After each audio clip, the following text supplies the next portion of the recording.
듣는 사람이 행복한 라디오 최영일의 YTN 뉴스 정면 승부. YTN 뉴스 FM 뉴스 정면 승부 4부 시작합니다. 오늘 하루 동안 스포츠계에는 어떤 일들이 있었을까요? 스포츠 정면 승부 중앙일보 박린 기자와 함께합니다. 안녕하세요. 네, 안녕하세요. 네, 자 유럽 축구 국가대항전 유로 2016에서 호날두 선수를 앞세운 포르투갈이 먼저 결승에 올라갔군요. 네, 포르투갈이 오늘 프랑스에서 열린 유로 2016 4강에서 웨일스를 2대 0으로 꺾었는데요. 네. 포르투갈의 크리스티아노 호날두 선수가 후반 5분의 코너킥 상황에서 타점 높은 헤딩슛으로 선제골을 터뜨린 데 이어서 3분 뒤에 추가골까지 어시스트하는 원맨쇼를 펼쳤습니다. 포르투갈이 12년 만에 결승에 진출하면서 독일과 프랑스 4강전 승자와 우승을 다투게 됐습니다. 네. 언제가 독일 프랑스예요? 네. 내일 새벽에 독일과 프랑스전이 열리고요. 아, 그렇군요. 그 이후에 또 결승전이 치러집니다. 자, 또 계속 이 사실상의 결승전 이 말씀 많이 해주셨는데 네. 진짜 결승으로 가고 있군요. 그런데요, 이 호날두 선수의 라이벌 바로 메시 선수인데요. 이 탈세 혐의로 유죄 선고를 받았어요? 네, 스페인 바르셀로나 법원이 스페인 프로축구 바르셀로나 메시와 메시 아버지 호르의 탈세 혐의를 인정해서 징역 22개월 유죄를 선고했는데요. 아하. 메시 부자가 2007년부터 3년 동안 초상권 판매 수입 50억 원에 대한 세금을 내지 않기 위해서 우루과이와 벨리스 유령회사를 통해서 탈세한 혐의로 기소됐고요. 네. 메시 선수는 25억 원, 아버지 호르에는 19억 원 벌금형도 선고받았습니다. 최근에 은퇴한다, 번복, 안타까운 사태가 있었는데 그러면 이게 탈세가 중범죄지 않습니까? 메시 선수 이 실형을 살게 되나요? 네, 일단 교도소행은 피할 것으로 보이는데요. 네. 스페인에서는 2년 미만의 징역형을 선고받은 초범에 대해서 네. 집행을 유예하기 때문이고요. 메시 대변인이 오늘 21개월 선고는 과하다면서 스페인 대법원에 항소할 것이라고 밝혔는데 네. 앞서 말씀드린 대로 메시 선수가 일단 벌금만 내고 실형을 살 가능성은 아주 적은 상황입니다. 그렇군요. 자, 그런데 메시 선수 안타깝다고만 할 일이 아닙니다. 외국 선수 말고 우리나라 선수도 지금 문제가 있는데, 자, 미국 프로야구에서 잘 뛰고 있었던 이 강정호 선수요. 성폭행 혐의로 이 경찰 수사를 받고 있다는 소식 정말 충격이었습니다. 네, 피츠버그 강정호 선수가 지난달 17일에 시카고 컵스와 원정 경기 후에 숙소 호텔에서 데이트 애플리케이션 범부를 통해서 만난 20대 여성을 성폭행한 혐의를 받고 있는데요. 네. 이 여성이 강정호가 권한 알코올성 음료를 마시고 15분 후에 정신을 잃은 사이에 성폭행을 당했다고 주장하고 있고요. 네. 이 여성은 사건 발생 이틀 후에 병원에서 검사를 받은 데 이어서 열흘 뒤에 시카고 경찰에 신고를 했습니다. 경찰 당국은 수사는 진행 중이지만 강정호 소환 조사 일정은 아직 정해지지 않았다고 밝혔고요. 네. 피츠버그 구단과 메이저리그 사무국은 일단 매우 심각한 문제로 여기고 있다면서 경찰 수사에 적극 협조하겠다는 성명을 밝혔습니다. 네, 이런 일이 있었다면 정말 심각한 범죄일 뿐만 아니라 또 이 진위 여부도 지금 심각한데요. 그렇다면 네. 이 강정호 선수 앞으로 지금 어떻게 되는 겁니까? 네, 먼저 메이저리그 사무국과 선수 노조가 지난해 가정폭력과 성폭력에 대한 징계를 대폭 강화했는데요. 지난 4월에 여성 폭행 혐의로 체포된 애틀란타 헥터 올리베라 선수는 82경기 출전 정지를 받았습니다. 네. 일각에서는 범블 앱이 여자만 먼저 말을 걸 수 있고요. 그래서 이 여성이 강정호 선수에게 말을 걸고 호텔을 찾아갔고 그래서 이 여성이 다른 의도를 갖고 강정호 선수에게 접근했을 가능성이 있다는 주장도 있습니다. 네. 현재 강정호 선수와 관련해서 여러 가지 설왕설래가 이어지고 있는데요. 지금은 추측보다는 경찰의 수사 상황을 차분히 지켜볼 때 같고요.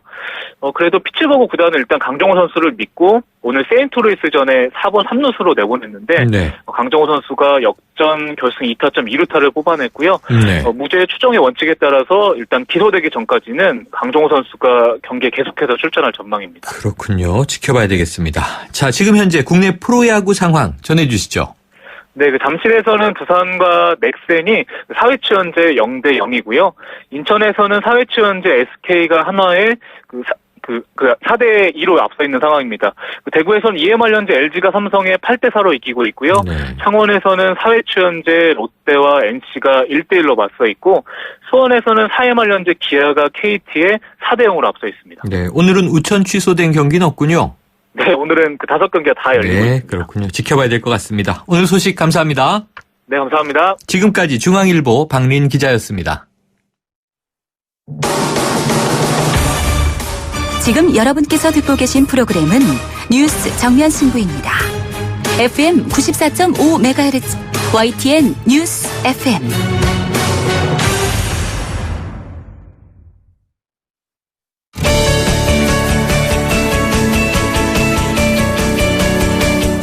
오 년 뒤의 우리 경제? 지금 알 수 있습니다. 트렌드로 본 대한민국 경제.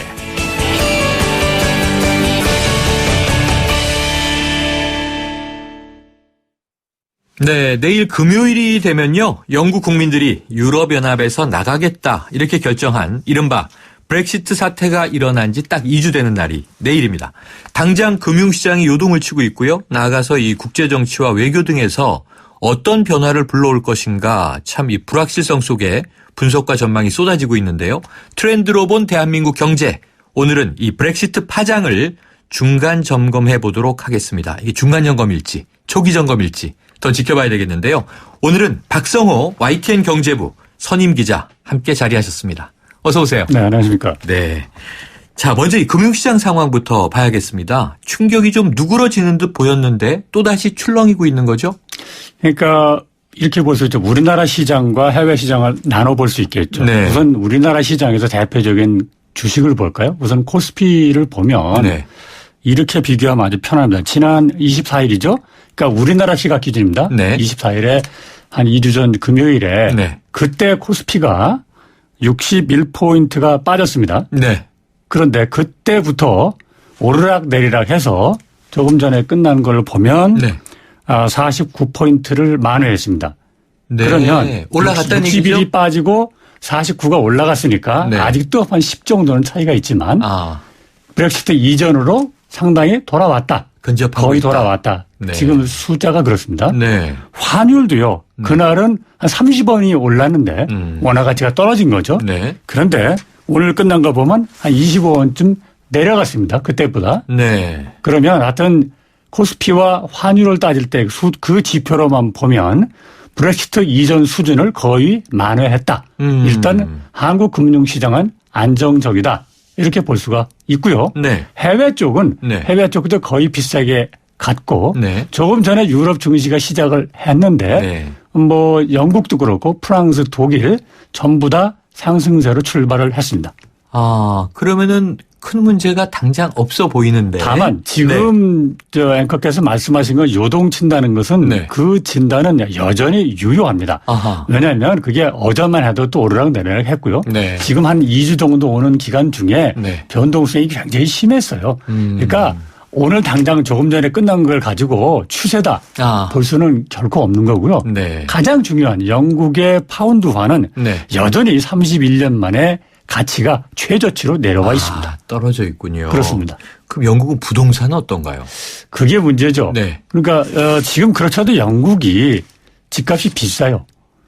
런던이 또 특히 런던이 비싸지 비싸요. 않습니까? 네. 특히나 런던은 이제 두 구역으로 나눠졌는데 금융 중심지, 정치 중심지. 네. 정치 중심지는 이제 시티 오브 웨스트민스터라고 하고 네. 금융 중심지는 그냥 더 시티라고 맞습니다. 하는데 여기에 원래 집값이 좀 비쌌는데 상당히 많이 올라와 있었는데 네. 근데 브렉시트는 어떻게 되느냐? 아하. 아니 왜 우리가 거기 남아 있지? EU 회원국도 아닌데. 네네. 왜냐하면 런던이라는 것은 런던에서 돈을 꾸거나 무슨 금융 활동을 하면요 거기서 도장을 받으면 유럽 전체로 통용이 됩니다. 네. 그래서 금융의 패스포트라는 별명이 있는데 네. 그거 혜택이 없어집니다. 아. 그 굳이 런던에 있을 필요가 없어서 네. 독일의 프랑크푸르트나 파리로 네. 갈 수가 있겠죠. 그런 네. 우려 때문에 지금 많이 올라가고 있다. 그래서 실제로 주식시장에서 부동산 관련 주식이 폭락을 했고요. 네. 그래서 영국이 부동산 가치가 떨어지게 되면 네. 다른 쪽으로 이제 실제로 미국의 서프라임 모기도 모기지 사태도 부동산으로 촉발이 돼가지고 그랬었죠. 부동산 떨어지면 어떻게 되지 아십니까? 그러면 거기다 담보 잡은 은행들이 위험해져요. 은행들 신용도가 떨어지겠죠. 네네. 그럼 그쪽 주식이 또 폭락하겠죠. 네. 그래서 상당히 부동산이 떨어지게 되면 연쇄 파장이 아주 심하다. 영국 부동산 지금 그런 문제가 위험하군요. 있는 겁니다. 그래서 부동산 투자 펀드의 펀드런이 지금 일어나는 거 아니냐 이런 지금 얘기도 그래서 있던데. 네. 내가 부동산 펀드에 들어가 있으면 네. 환매를 하고 싶은데 그렇죠. 팔고 싶은 가보니까 거죠. 한 80%가 지금 환매를 거부했어요. 일종의 런이라고 하는데 네. 한꺼번에 인출 사태가 일어나는 거죠. 네. 그걸 뭐 막기 위해서 중지시켰는데 그 80%입니다. 네. 상당한 거. 우리나라 돈은 한 22조 원쯤 된다고 합니다. 네, 리스크가 높아 보입니다. 지금 얘기해 주시니까요. 확 와닿는 게 2008년 이제 이 미국 서프라임 모기지발 금융위기도 그렇게 시작됐고. 그렇습니다. 또 우리가 IMF 때 비슷한 상황을 또 겪지 않았습니까? 그중에 하나죠. 은행이 파산하는 경험을 그렇죠. 초유를 했는데. 네. 자, 그러면은 우리 경제에 대한 영향이 우리 입장에선 궁금하니까요. 더 살펴보면 특히 수출이나 내수 등 실물 부분에는 어떤 타격이 예상되나요? 우리한테는 대외 개방성이 높은 나라라고 하니까 네. 수출이 가장 문제겠죠. 네. 그러면 이렇게 되죠. 영국이 우선 그렇게 되면 자기네 나라 GDP가 국내 총생산이 줄게 됩니다. 네. 그 이야기는 우리나라를 비롯해서 EU를 통해서 하여튼 수입하는 수요가 줄어요. 수입을 덜 한다는 겁니다. 영국이. 그러면 영국이 그렇게 되면 영국과 EU가 밀접한 관계가 있잖아요. 그렇죠. 같은 지금까지 회원국이고. 그렇죠. 그렇게 되면 EU도 좀 가라앉을 수가 있잖아요. 정도는 어떻게 될지 모르지만 네.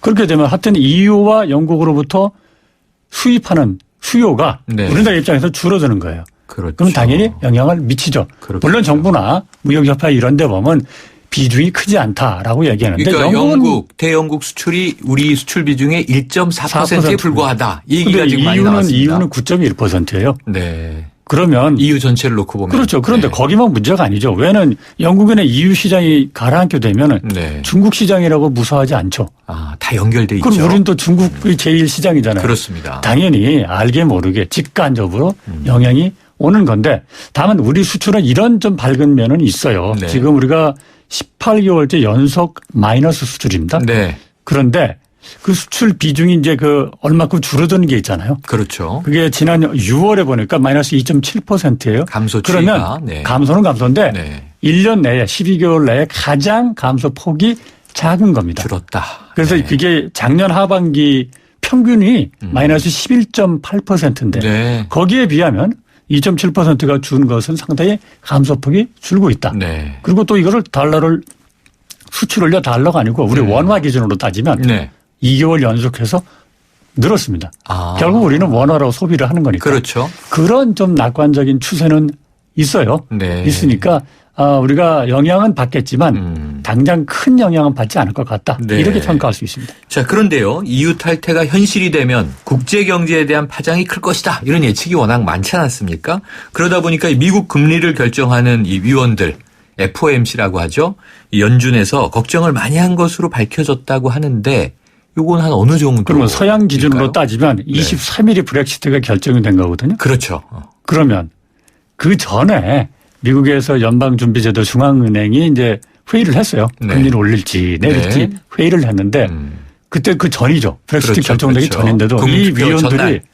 걱정을 엄청나게 했다고 합니다. 네. 야, 이거 브렉시트가 어떻게 되지? 네. 그래서 못 올렸다고 합니다. 아. 꼭 그 이유만은 아니야. 미국도 고용 사정이 별로 안 좋아서 그 이유도 있지만 브렉시트에 대해서는 엄청난 고민을 했다라는 것이 그 사람도 회의록이 공개가 됐어요. 그래서 거기서 이제 밝혀진 건데 이런 함의가 있습니다. 자, 미국은 금융위기 이후에 돈을 엄청 풀어서 이제 좀 빨아들여야 됩니다. 네. 금리도 작년 12월 말에 한 번 올렸습니다. 네. 그 뒤로 4번 연속해서 동결했습니다. 네. 계속해서 좀 금리를 올리려고 하고 있는데 그 일정에 중대한 차질을 빚은 거죠. 네. 뭐 정치 외교 그 영향은 제외하고라도 네. 경제만 봐도 미국으로부터 상당히 큰 충격을 준 것입니다. 이게 그러면 저희가 걱정이 뭐냐면요. 원래 탈퇴냐 잔류냐. 어쨌든 국민투표의 결정이 나오면 불확실성은 제거된다. 이런 얘기를 많이 하면서 우리가 두근두근 기다렸는데 잔류가 우세할 것이다 했는데 전혀 다른 결과가 나오지 않았습니까? 그럼 불확실성은 해소가 됐어야 되잖아요. 지금 지표들이 안정을 찾아가는 추세라고 한다면 그런데 문제는 계속 상당한 불확실성 요인이 계속되고 있다. 이 얼마나 더 갈까요? 그게요. 그날 탈퇴를 결정하면 네. 즉각 효력을 발휘해서 탈퇴됐다. 그러면 불확실성이 없어지죠. 분위기는 막 그럴 것 같은 분위기였는데. 그렇죠. 근데 이게요. 네. 적어도 2년간 협상을 하도록 돼 있어요. 적어도. 네. 그것도 그날 그때 가봐서 안 할 수도 있습니다. 안 하는 게 아니고 상당히 연기할 수가 있어요. 지금도 뭐 재투표, 번복 이런 얘기도 또 나오지 않습니까? 그래도 지금 유력한 시나리오는 재투표 번복은 좀 어려울 거다. 없다. 네. 다만 그의 버금가는 질질 끄는 것이 언제까지 갈지 모르겠다. 네. 라는 전망이 상당히 힘을 얻고 있습니다. 네, 그렇군요. 자, 이 섬나라 영국이 대륙 세력과 대립해온 역사가 긴데요. 뭐 영국이 개입 정책을 쓸 때가 있었고 관망 정책을 썼던 때가 있다 그러는데 이 영국 예외주의가 다시 도드라져 보이는 거 아닙니까? 국제사회에 주는 의미 어떻게 좀 해석하세요? 영국은요.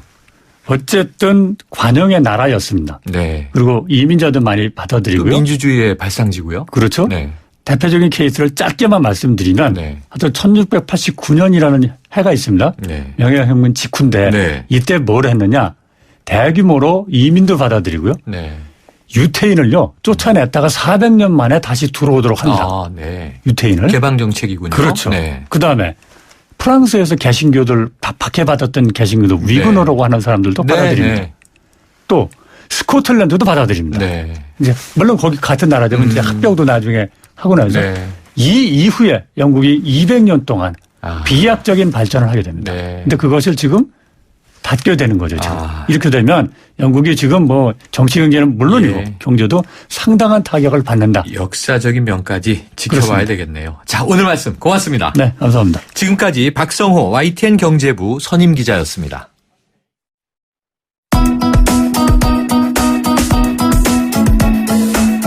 네, YTN 뉴스 FM 뉴스 정면 승부 오늘 준비한 내용 여기까지입니다. 지금까지 프로듀서 박준범, 작가 홍기희, 강현지, 기술감독 신동혜, 이지윤, 진행의 최영일이었습니다. 내일 뵙겠습니다.